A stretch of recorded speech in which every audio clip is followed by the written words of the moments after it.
Welcome back to Informed Sources. With evictions on the rise, Tennessee is making it easier for landlords to throw people out of their homes even if they're paying the rent.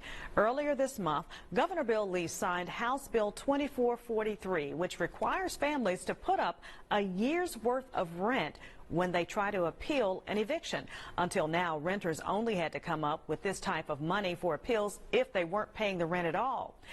The new law applies to all tenants, regardless of their payment history. Supporters say it levels the playing field for landlords trying to protect their properties from damage or illegal activity. But critics say it will hurt low-income families. This isn't about rent. They're paying. There's no allegation in these cases that the person's not paying rent. But to continue their legal case with the landlord, they would have to put together a year's worth. Why is that important to protect the landlord?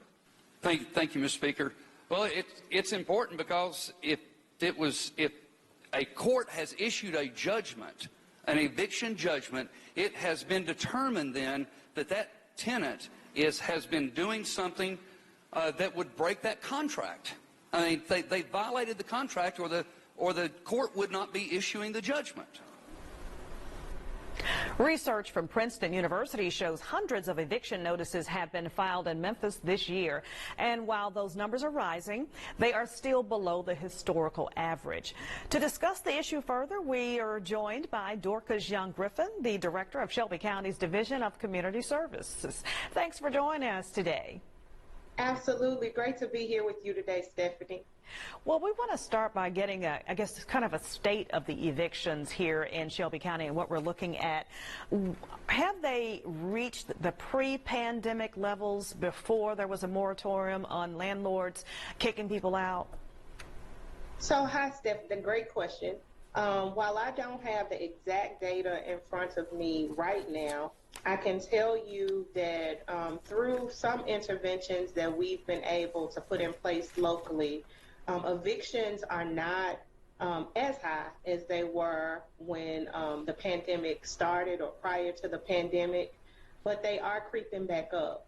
And we are really concerned that as some of the interventions that we have been able to put in place through additional federal funding, through some of these unique partnerships that we have made during COVID, that we could see those crisis levels go back up in a short amount of time.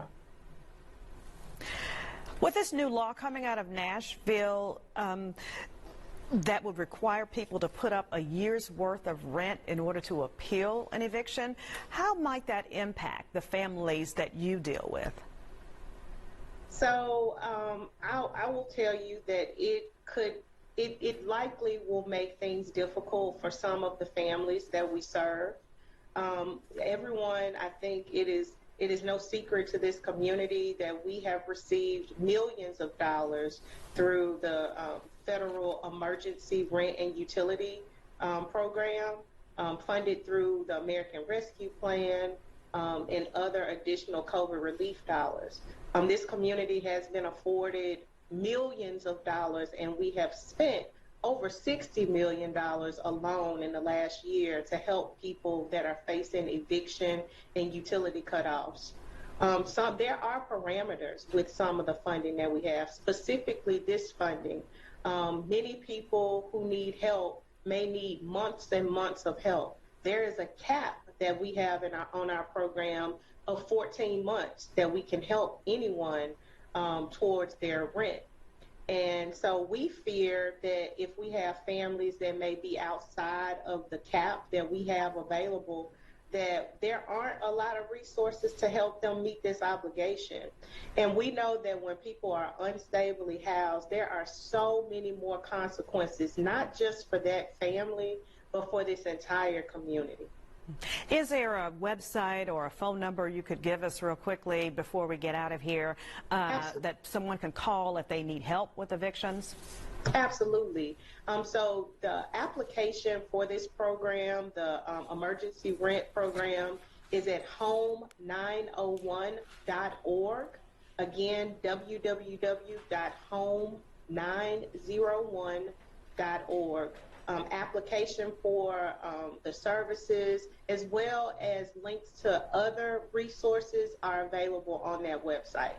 All right. Thank you, Ms. Griffin, for being with us today. Absolutely. Thank you. Well, next we'll have some final thoughts and Informed Sources update. Also, stay with us.